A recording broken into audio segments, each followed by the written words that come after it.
나는 원래 기독교인이 아니었습니다. 어릴 땐 형식적인 신앙이 있었지만 진지하게 믿은 적은 없었습니다. 오히려 나는 오랫동안 아주 확고한 무신론자였습니다. 그런데 사람이라는 게 참 이상하지요. 믿지 않겠다고 마음을 굳게 먹으면 먹을수록 마음속 어디선가 자꾸 다른 질문이 고개를 들곤 했습니다. 나는 그런 질문을 꺾으려 했었습니다. 이성으로, 논리로, 학문으로 말이죠. 그런데 그 이성이라는 것이 오히려 나를 전혀 다른 방향으로 이끌고 말았습니다. 나는 철학을 공부했고 문학을 사랑했습니다. 진리를 탐구하는 일이 내 삶의 중심이었지요. 그런데 내가 점점 깨닫게 된 건 이것입니다. 이성의 끝에서 내가 마주한 것은 오히려 한때 부정하려 했던 바로 그 믿음이었습니다. 나는 자주 이런 질문을 던졌습니다. 세상은 왜 존재하는가? 선이란 무엇이며 악은 왜 존재하는가? 인간이란 과연 어떤 존재인가? 이 질문들에 답하려다 보면 결국 어떤 도달점에 이르게 됩니다. 우주의 시작, 도덕의 기초, 존재의 의미. 이런 모든 물음의 끝에는 나의 의지와 상관없이 신이라는 단어가 다시 나타났습니다. 이쯤 되면 나는 어쩔 수 없이 솔직해져야 했습니다. 나는 신을 믿지 않기로 결심했지만 내 사고의 논리적 일관성은 자꾸만 신의 존재를 전제로 해야만 가능했으니까요. 내 이성이 나를 배신한 것이 아니라 오히려 진리를 향해 충실했기 때문에 거기까지 간 것입니다. 나는 결국 무릎을 꿇을 수밖에 없었습니다. 어떤 종교적 감정 때문이 아니었습니다. 논리적으로 더 이상 부정할 수 없다는 사실 때문이지요. 내가 기독교를 받아들이게 된 건 감정의 위안 때문이 아닙니다. 그보다 훨씬 더 냉정한 아주 이성적인 여정이었습니다. 나는 결국 신을 받아들일 수밖에 없었습니다. 왜냐하면 그것이 진실이었기 때문입니다. 그때부터 나는 다시 성경을 읽기 시작했고 기독교의 핵심이 무엇인지 묵상하게 되었습니다. 기독교는 단순한 도덕 체계가 아닙니다. 단지 선하게 살자는 말이 아닙니다. 그것은 인간 존재 자체에 대한 설명이고 우리가 무엇을 위해 창조되었는지를 말해주는 유일한 진리 체계입니다. 사람들은 나에게 이렇게 묻곤 합니다. 당신은 왜 기독교인이 되었습니까? 나는 이렇게 대답합니다. 그것이 사실이기 때문입니다. 그리고 나는 진실을 따르기로 한 사람이기 때문입니다. 햇살이 눈에 보이진 않지만 우리는 그것 덕분에 세상을 볼 수 있습니다. 기독교는 나에게 그런 존재입니다. 모든 것을 선명하게 비추어주는 빛이자 진리를 판단할 수 있게 하는 기준입니다. 나는 완벽하지 않습니다. 질문도 여전히 많고 의심도 다시 찾아옵니다. 하지만 나는 이제 압니다. 믿음은 확신이 아니라 이해할 수 없어도 여전히 붙드는 그 손길입니다. 침묵 속에서 혼자였던 그 시간. 이제는 하나님과 함께하는 시간입니다. 믿음을 이야기하기 전에 먼저 이 질문을 던져보려 합니다. 그렇다면 기독교란 도대체 무엇인가? 이 질문은 의외로 많은 이들에게 낯설게 들릴지도 모르겠습니다. 우리는 너무 쉽게 이 단어를 씁니다. 교회에 다니면 기독교인, 십자가를 보면 기독교, 성경책을 펼치면 그것이 곧 기독교라고 여깁니다. 하지만 나는 점점 확신하게 되었습니다. 그렇게 간단히 정의 내릴 수 없다. 아니, 정의해서는 안 된다고 말이죠. 기독교는 단순한 종교가 아닙니다. 그것은 하나의 세계를 바라보는 창입니다. 세상이 어떻게 시작되었고 인간이 왜 존재하며 선과 악은 어디서 오는가. 이 모든 것에 대한 대답을 담고 있는 하나의 전체적인 틀입니다. 나는 철학을 통해 수많은 사상 체계를 만났습니다. 플라톤, 데카르트, 칸트, 쇼펜하우어. 그들의 생각은 날카롭고도 매혹적이었지요. 하지만 어느 순간 그들의 체계엔 결정적인 공백이 있다는 걸 느꼈습니다. 사람이 빠져 있었어요. 인간의 고통, 죄책감, 실패, 용서, 회복. 이 모든 것이 이론 안에 들어있지 않았습니다. 기독교는 거기서부터 시작합니다. 사람, 불완전한 사람, 그러나 사랑받는 존재로서의 인간 말입니다. 기독교는 인간의 나약함을 부정하지 않습니다. 오히려 그것을 정직하게 직면하고 그 나약함 속에서도 여전히 사랑이 가능하다는 희망을 제시합니다. 그래서 저는 기독교를 도덕 교육 정도로 축소하는 것을 매우 경계합니다. 기독교는 착하게 살자는 가르침이 아닙니다. 그것은 인간은 근본적으로 스스로 구원할 수 없으며 오직 하나님에 의해서만 구원을 받을 수 있다는 사실을 말해줍니다. 이 점이야말로 기독교의 핵심입니다. 우리는 결코 스스로를 고칠 수 없습니다. 그래서 하나님이 인간의 몸을 입고 우리에게 오셨습니다. 예수 그리스도. 그분이 기독교의 중심입니다. 그분이 없다면 기독교는 존재할 수 없습니다. 그저 추억이 담긴 고전이 되거나 윤리적 조언이 담긴 책일 뿐이지요. 기독교는 어떤 철학보다도 더 구체적이고 어떤 이상보다도 더 현실적입니다. 왜냐하면 그 진리는 실제 사건 속에서 한 사람의 죽음과 부활을 통해 드러났기 때문입니다. 나는 신을 느꼈기 때문에 믿는 것이 아닙니다. 그분이 실제로 이 땅에 오셨고 실제로 십자가에 달리셨고 실제로 다시 살아나셨기 때문에 믿는 것입니다. 기독교는 상징이 아니라 사건입니다. 우리가 상상해낸 이야기가 아니라 우리에게 임한 역사입니다. 그래서 기독교는 오늘도 살아있습니다. 그때와 똑같이 오늘도 사람을 부르고 회복시키고 삶을 바꿉니다. 기독교란 무엇인가? 한마디로 말하자면 그것은 하나님이 인간을 위해 하신 일입니다. 우리가 그분을 찾기도 전에 그분이 우리에게 내려오신 이야기입니다. 이것이 기독교입니다. 내가 만든 길이 아니라 나를 위해 만들어진 길, 나의 노력의 결과가 아니라 그분의 은혜로 시작된 이야기. 나는 그 이야기에 동참하고 있습니다. 나는 철학자도 신학자도 아닙니다. 하지만 늘 생각이 끊이지 않는 사람이었습니다. 왜 우리는 어떤 행동을 옳다고 말하고 다른 행동을 그르다고 말할까? 그 기준은 누가 정했는가? 내가 느끼는 양심의 소리는 어디서 오는가? 아주 오래전부터 나는 이 물음들을 피할 수 없었습니다. 한밤중에 누군가 내 방에 들어와 내 물건을 훔쳐간다면 나는 분노하겠죠. 왜냐하면 그것이 틀린 행동이라 믿기 때문입니다. 그런데 흥미로운 건 그 도둑 역시 자기가 틀렸다는 걸 압니다. 옳고 그름의 기준을 인정한다는 무언의 전제가 담겨 있습니다. 이건 굉장히 중요한 사실입니다. 우리는 모두 다툽니다. 하지만 그 다툼의 바탕엔 공통된 기준이 존재합니다. 무언가는 옳고 무언가는 그르다. 모두가 이걸 인정하고 있다는 겁니다. 그리고 그것이 없다면 다툼조차 무의미해집니다. 나는 이 기준을 자연법이라 불렀습니다. 자연법은 물리학의 법칙처럼 외부에서 작용하는 힘이 아니라 내면에서 나를 꾸짖고 요구하는 도덕적 기준입니다. 이 자연법은 어느 시대, 어느 문화권에도 일정한 형태로 존재합니다. 그 표현은 조금씩 달라도 핵심은 같습니다. 정직하라, 배신하지 말라, 남을 해치지 말라, 약자를 억누르지 말라. 우리는 이 기준을 스스로 만들지 않았습니다. 그런데도 우리는 누구나 그 기준을 느낍니다. 그리고 그 기준을 따라 살지 못했을 때 부끄러움을 느낍니다. 이건 단순한 사회적 훈련이 아닙니다. 부끄러움이란 감정은 내가 어떤 기준에 어긋났다는 자각에서 시작되니까요. 그러니 그 기준은 내 안에서 만들어진 게 아니라 내 바깥에서 주어진 것일 가능성이 높습니다. 이쯤에서 중요한 결론에 다다릅니다. 이 자연법이 존재한다면 그것을 만든 지성 역시 존재해야 하지 않을까요? 이성은 우연히 생기지 않았습니다. 도덕 역시 마찬가지입니다. 우리가 이성을 신뢰하는 것처럼 우리 내면의 도덕 감각 역시 무시할 수 없는 진실입니다. 그 진실은 단순한 본능이 아닙니다. 왜냐하면 우리는 본능과 도덕 사이에서 충돌을 경험하기 때문입니다. 누군가 위험에 처했을 때 본능은 도망가라고 속삭입니다. 하지만 도덕은 도와주라고 말합니다. 이것이 바로 자연법입니다. 이 법을 만든 이가 있다면 그는 지성적이며 도덕적이며 우리와 관계 맺기를 원하시는 존재일 것입니다. 나는 이 대목에서 놀라움을 느꼈습니다.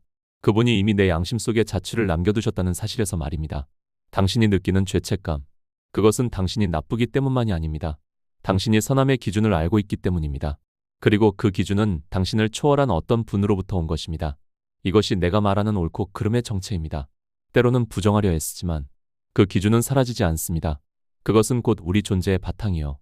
우리를 향해 끊임없이 말을 거는 하나의 목소리입니다. 그리고 그 목소리의 주인이 우리가 말하는 하나님이십니다. 나는 점점 알게 되었습니다. 진리를 알게 되는 일이 반드시 기쁜 일만은 아니라는 것을요. 사람들은 종종 이런 말로 나를 가로막습니다. 좋은 사람이라면 굳이 종교가 필요하지 않잖아요. 도덕적으로 살면 되는 거 아닙니까? 그 말은 일견 맞는 것처럼 보입니다. 하지만 조금만 더 깊이 들어가 보면 거기엔 우리가 마주하고 싶지 않은 진실이 숨어 있습니다. 우리가 종교를 거부하는 가장 큰 이유는 신이 존재하지 않기 때문이 아니라 신이 존재한다면 내가 그 앞에 어떤 모습으로 서야 할지 두렵기 때문입니다. 어린 시절 나는 누군가에게 들키고 싶지 않은 잘못을 저지른 적이 있습니다. 그때 나는 본능적으로 숨었습니다. 잘못을 감추는 방법은 단순했습니다. 잘못 자체가 없다고 믿는 것이었죠. 우리는 신 앞에서도 비슷한 방식을 씁니다. 신이 없다면 나는 책임지지 않아도 됩니다. 나의 선택, 나의 기준, 나의 방식대로 살아도 괜찮습니다. 누군가 내 삶에 간섭할 권리를 가질 이유도 없어지지요. 그러나 내가 자연법을 믿고 도덕적 기준을 인정하고 내 안의 양심을 무시할 수 없다면 그 모든 것을 세우신 분 또한 인정해야 합니다. 하나님이 계시다면 나는 더 이상 중립적인 존재가 아닙니다. 나는 그분 앞에 해명해야 할 존재가 됩니다. 그래서 우리는 철학 뒤로 숨고 이성 뒤로 숨고 때론 유머 뒤에 냉소 뒤에 자신을 감춥니다. 하지만 어느 밤 조용한 시간 속에서 그분의 존재가 다시 마음속을 두드릴 때 하나님은 우리를 억지로 굴복시키지 않으십니다. 그분은 문을 두드릴 뿐입니다. 그분은 외치지 않으십니다. 그분은 속삭이십니다. 그리고 우리가 침묵할 때 그분의 목소리가 가장 크게 들리곤 합니다. 하나님을 피하려는 우리의 마음엔 두려움이 담겨 있습니다. 내가 드러나는 것, 내가 고쳐져야 한다는 사실, 내가 누군가의 권위 아래에 있어야 한다는 것. 하지만 여기엔 중요한 오해가 하나 있습니다. 하나님은 우리를 부수기 위해 오시는 분이 아니라 우리를 회복시키기 위해 다가오시는 분이라는 사실입니다. 하나님은 통제가 목적이 아닙니다. 그분의 목적은 사랑입니다. 그리고 그 사랑은 우리의 마음을 억누르기보다는 우리 안에 진실을 비춰줍니다. 그래서 나는 더 이상 그분을 두려워하지 않게 되었습니다. 오히려 내가 두려워했던 것은 하나님이 아니라 그분 앞에서 마주하게 될 나 자신의 모습이었죠. 그것은 사실이었습니다. 나는 죄인이었고 어리석었으며 스스로 설 수 없는 존재였습니다. 하지만 동시에 그분 앞에 서자 처음으로 있는 그대로의 나로 받아들여졌습니다. 이것이 내가 하나님을 받아들이게 된 또 하나의 이유입니다. 그분은 내게 진실을 강요하지 않으셨습니다. 오히려 내가 진실을 직면할 수 있도록 기다려주셨습니다. 그리고 그분 앞에 서게 되었을 때 나는 두려움보다 더 큰 어떤 것을 경험했습니다. 그것은 은혜였습니다. 기독교에 대해 이야기하다 보면 사람들은 종종 이렇게 말하곤 합니다. 예수님은 훌륭한 선생이었죠. 아주 좋은 사람, 탁월한 도덕교사 아닙니까? 처음엔 나도 그렇게 생각했습니다. 그분은 정말 선한 분이었고 사랑과 자비를 말했으며 고통받는 사람들과 함께 하신 분이니까요. 하지만 어느 순간 나는 거기서 멈출 수 없다는 걸 깨달았습니다. 그분이 하신 말씀들 때문입니다. 예수는 이렇게 말씀하셨습니다. 나는 길이요 진리요 생명이다. 나를 본 자는 아버지를 보았다. 나는 세상의 죄를 대신해 죽는다. 여러분, 잘 생각해 보십시오. 이런 말을 누군가 한다면 우리는 두 가지 중 하나로 여길 겁니다. 정신이 이상한 사람이거나 자신이 말한 그대로인 사람이거나. 루이스의 고전적 논증이 여기서 시작됩니다. 예수는 거짓말쟁이, 정신이상자 혹은 하나님의 아들 중 하나일 수밖에 없습니다. 그분은 우리에게 그 외의 선택지를 허락하지 않으셨습니다. 그분이 단순한 교사였다면 나는 하나님이다라는 말씀을 하실 수 없습니다. 선한 인물이면서 동시에 거짓을 주장하는 건 불가능하니까요. 나는 더 이상 이 질문을 외면할 수 없었습니다. 예수는 누구인가? 나는 이분을 어떻게 받아들일 것인가? 나는 결국 이 결론에 도달했습니다. 그분은 진짜로 하나님이셨다. 하나님이 인간의 몸을 입고 이 땅에 오셨고 우리 곁에 거하시며 우리 죄를 대신해 죽으셨으며 죽음을 이기고 다시 살아나셨다. 이것이 기독교의 중심입니다. 기독교는 어떤 종교나 철학이 아니라 예수라는 인물에 대한 응답입니다. 그분은 인간이 도달한 도덕적 이상이 아니라 하늘에서 내려온 진짜 존재였습니다. 우리는 그분을 설명할 수 없습니다. 단지 그분 앞에 서야 합니다. 그분의 말씀은 단순한 교훈이 아니라 한 사람을 변화시키는 권능이었습니다. 그분의 눈빛, 그분의 침묵, 그분의 죽음. 모든 것이 인간의 이해를 넘어선 깊이를 가지고 있었습니다. 그리고 나는 그것을 인정하지 않을 수 없었습니다. 어떤 이들은 이렇게 말합니다. 나는 종교는 싫지만 예수님은 좋아합니다. 하지만 예수님은 그렇게 분리될 수 있는 분이 아닙니다. 그분을 좋아한다면 그분이 하신 말씀도 함께 받아들여야 합니다. 그분을 존경한다면 그분이 누구였다고 말씀하셨는지도 존중해야 합니다. 그분은 단지 사랑을 가르친 분이 아닙니다. 그분은 자신이 사랑 자체라고 선언하신 분입니다. 이것이 내가 예수를 하나님으로 믿게 된 이유입니다. 나는 그분의 도덕을 믿기 시작했고 그 도덕을 따르다 보니 그분 자신이 진리라는 말씀 앞에 이르게 되었습니다. 결국 나는 선택해야 했습니다. 좋은 사람 정도로 축소해 버릴 것인가? 아니면 그분이 말씀하신 그대로 주님으로 받아들일 것인가?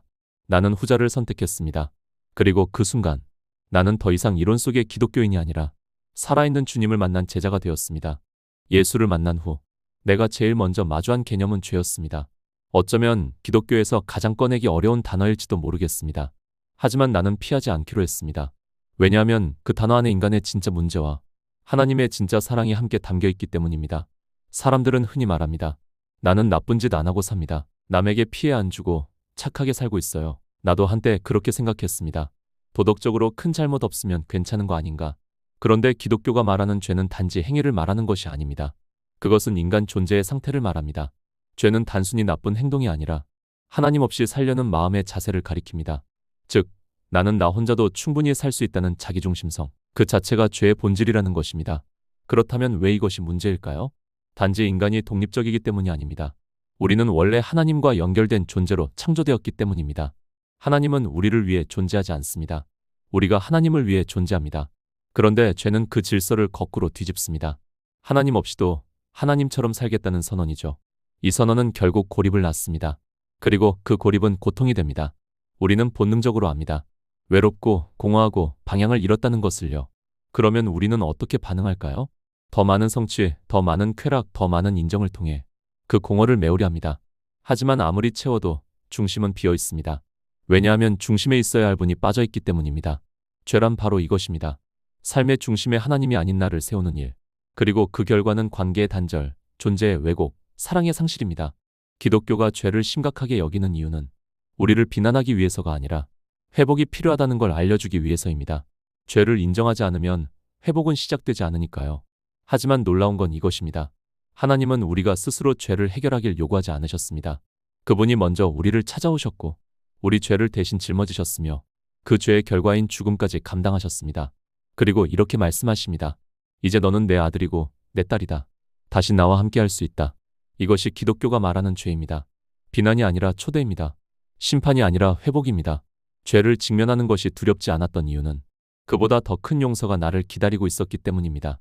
그 용서를 통해 나는 처음으로 자유로워졌습니다. 더 이상 숨지 않아도 되는 자유.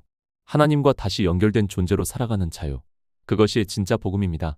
죄를 안다는 것은 단순히 내가 잘못했다는 사실을 인정하는 것이 아닙니다. 그것은 내가 누구를 떠났는지, 그리고 누구에게로 돌아가야 하는지를 자각하는 일입니다. 나는 한동안 과거는 지워지지 않는데 용서란 게 과연 가능한가를 생각해 보았습니다. 누군가를 아프게 한 말, 고이든 아니든 상처를 남긴 행동, 때로는 침묵으로, 때로는 무관심으로 저질렀던 일들, 그 흔적이 여전히 누군가를 괴롭히고 있다면 나는 어떻게 그 책임에서 자유로워질 수 있을까요? 우리는 흔히 괜찮아, 다 잊었어. 하지만 사실 그 말은 진짜 용서라기보다는 그저 덮는 일에 가깝습니다. 마음 한쪽에는 여전히 남아있죠. 그래서 진짜 용서는 사람의 힘만으로는 불가능하다는 결론에 이르게 되었습니다. 진짜 용서는 상대의 잘못을 정면으로 바라보고 그를 붙드는 선택입니다. 그리고 그 선택은 인간이 스스로 할 수 있는 일이 아닙니다. 우리는 본능적으로 되갚고 싶고 잊지 않기를 원하고 상대가 조금은 고통을 느끼길 바라죠. 그게 공정하다고 생각하니까요. 하지만 하나님은 다른 방식으로 움직이셨습니다. 우리를 향한 하나님의 용서는 우리를 가볍게 보아서가 아닙니다. 오히려 우리가 얼마나 심각한 존재인지, 얼마나 회복이 필요한 존재인지를 아시기 때문에 그분은 대신 상처를 감당하셨습니다. 그분은 용서를 선언하시기 전에 먼저 십자가에 달리셨습니다. 그 피가 흘렀고 그 침묵이 우리를 대신한 대답이 되었습니다. 누군가가 내가 저지른 죄를 나보다 더 무겁게 받아들이고 나보다 더 깊이 상처받고 그리고도 나를 용서하겠다고 손 내미는 장면. 이건 논리로 설명되지 않았습니다. 그건 오직 사랑만이 할 수 있는 선택이었습니다. 그 사랑이 나를 변화시켰습니다. 내가 용서받았다는 확신은 다른 사람을 용서할 수 있는 힘이 되었습니다. 다시는 과거로 돌아가지 않겠다는 다짐이 되었고 이미 끝났다고 믿었던 관계에 희망을 심는 씨앗이 되었습니다. 기독교가 말하는 용서란 그냥 덮고 지나가는 일이 아닙니다. 죄의 무게를 진지하게 인정하되 그보다 더 큰 사랑을 믿는 선택입니다. 그것은 기억을 지우는 일이 아니라 기억을 넘어서는 은혜입니다. 나는 죄인입니다. 그러나 나는 용서받은 죄인입니다. 그 말은 내 삶의 방향을 바꿨습니다. 더 이상 나는 과거에 묶여있지 않고 더 이상 나는 죄책감 속에 머물지 않습니다. 그 대신 나는 은혜 속에 삽니다. 그리고 그 은혜는 나만을 위한 것이 아닙니다. 누군가를 향해 또 다른 상처 위에 뿌려져야 할 사랑이기도 합니다. 나는 어느 날 문득 이런 질문을 받았습니다. 당신은 기독교인이 된 후 뭐가 달라졌습니까? 솔직히 말하자면 처음엔 쉽게 대답하지 못했습니다. 기독교 신앙은 어느 날 갑자기 내 성격을 바꾸어 놓지는 않았습니다. 나는 여전히 실수했고 여전히 조급하고 여전히 내 안에 자만심과 씨름하고 있었습니다. 하지만 시간이 흐르면서 나는 깨닫게 되었습니다. 변하는 순간이 아니라 방향이라는 것을요. 기독교는 단지 내가 더 나은 사람이 되어야지 하는 결심이 아닙니다. 그보다 훨씬 근본적인 일입니다. 내 안에 새로운 생명이 들어오는 사건. 그리고 그 생명이 나를 천천히 그러나 확실하게 바꾸어가는 과정입니다. 내가 나를 고치는 게 아닙니다. 그분이 내 안에 거하시며 나를 다시 지으시는 것. 그것이 기독교가 말하는 변화입니다. 신앙이란 일종의 내적 재건축입니다. 허물어진 곳을 다시 세우고 비뚤어진 벽을 곧게 하고 부서진 창을 통해 빛이 들어오도록 정리하는 일. 하나님은 그 일을 아주 조심스럽고 그러나 단호하게 하십니다. 우리는 종종 이렇게 기도합니다. 주님, 제 삶을 좀 더 편안하게 해주세요. 하지만 하나님은 우리 안에서 이렇게 말씀하십니다. 나는 너를 완전히 새롭게 하고 싶단다. 때로 그 과정은 아픕니다. 내가 꼭 쥐고 있던 어떤 습관, 어떤 고집, 어떤 두려움을 놓아야 하니까요. 하지만 그 손을 놓을 때마다 나는 더 자유로워졌습니다. 더 이상 나답지 않은 것들을 떼어내며 나는 진짜 나답게 되어갔습니다. 기독교는 인간을 도덕적으로만 변화시키지 않습니다. 그보다 더 깊은 곳, 존재의 정체성 자체를 회복시키는 일을 합니다. 기독교 안에서 나는 처음으로 내가 누구인지, 왜 살아야 하는지, 어떤 모습으로 살아야 하는지를 알게 되었습니다. 예전엔 내가 나를 정의했습니다. 나는 이런 성격을 가진 사람이다. 나는 이 정도 능력을 갖춘 사람이다. 나는 과거에 이런 실수를 했던 사람이다. 하지만 이제는 이렇게 말하게 되었습니다.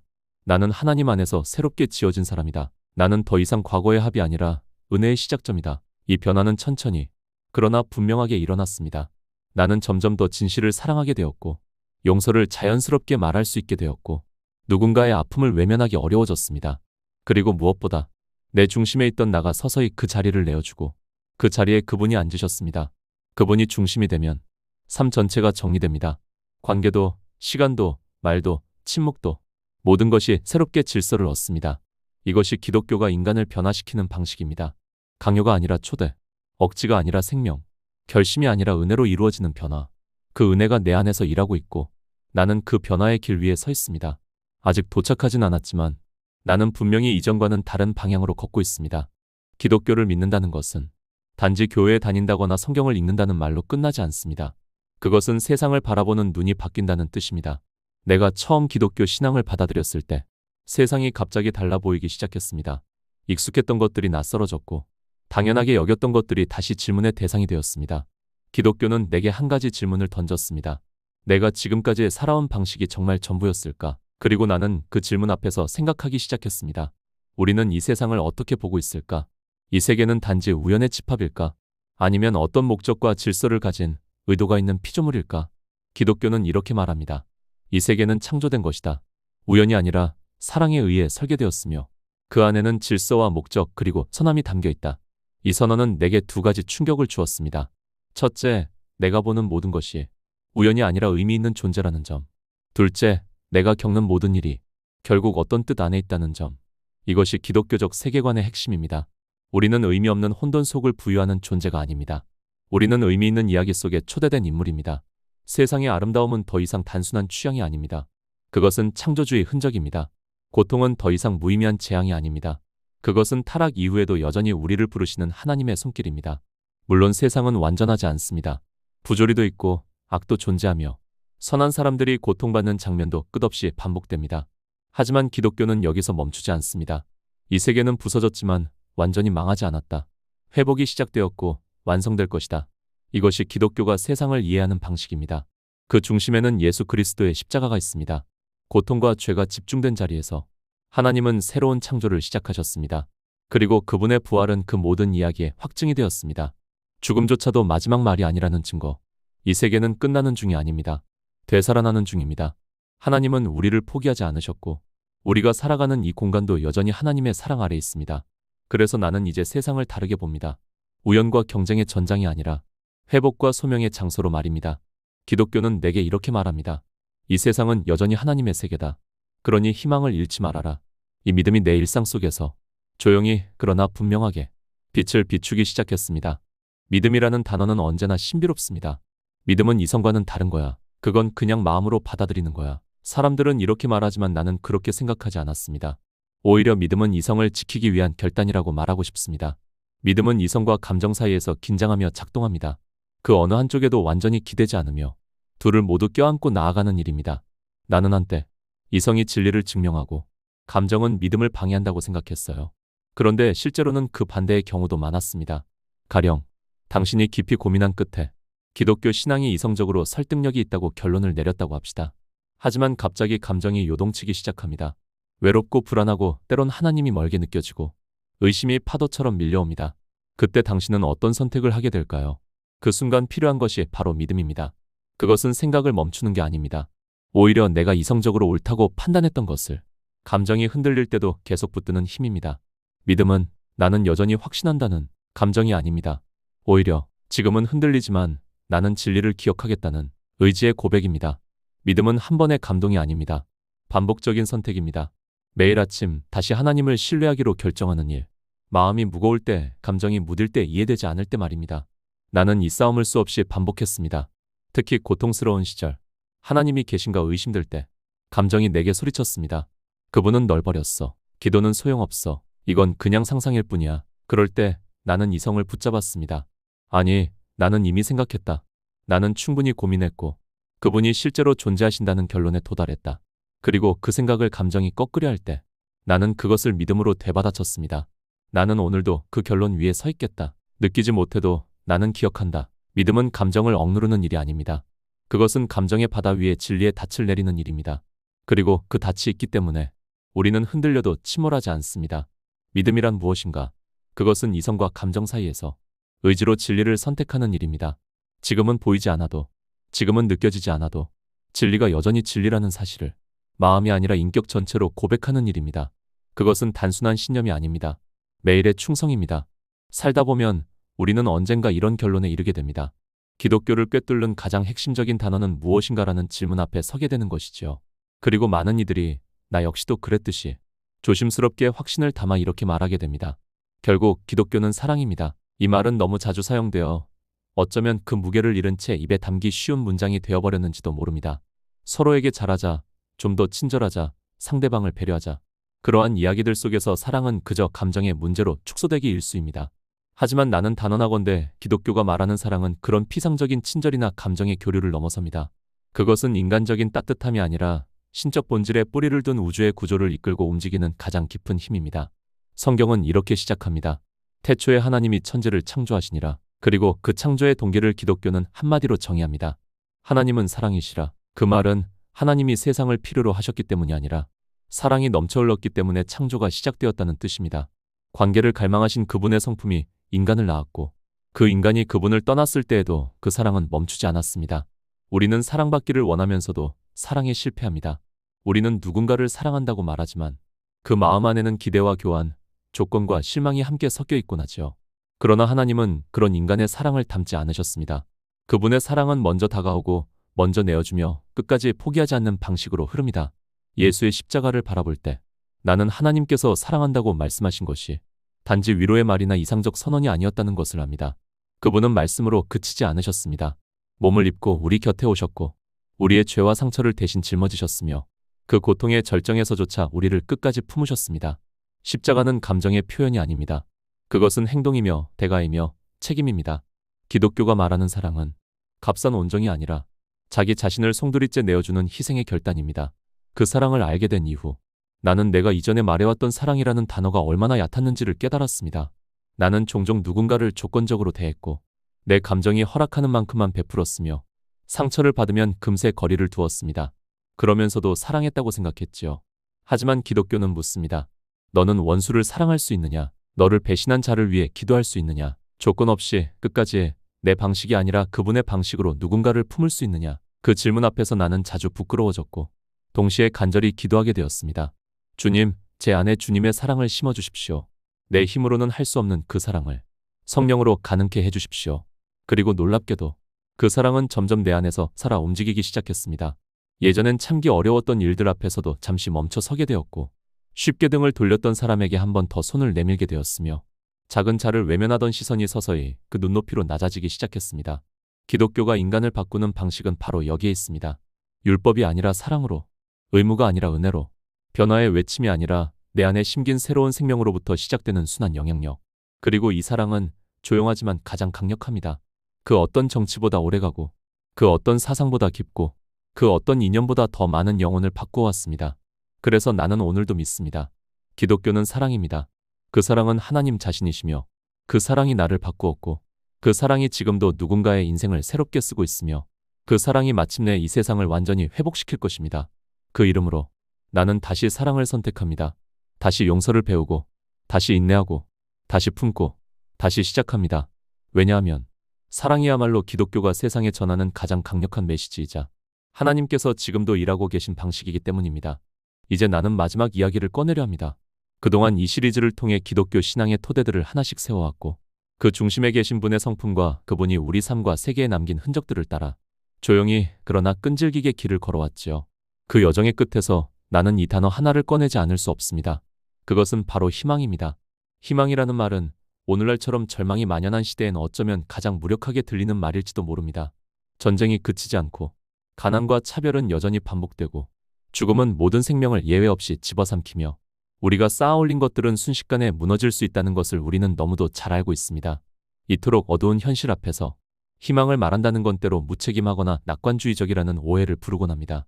그러나 기독교가 말하는 희망은 결코 현실을 외면하거나 고통을 가볍게 여기는 말이 아닙니다.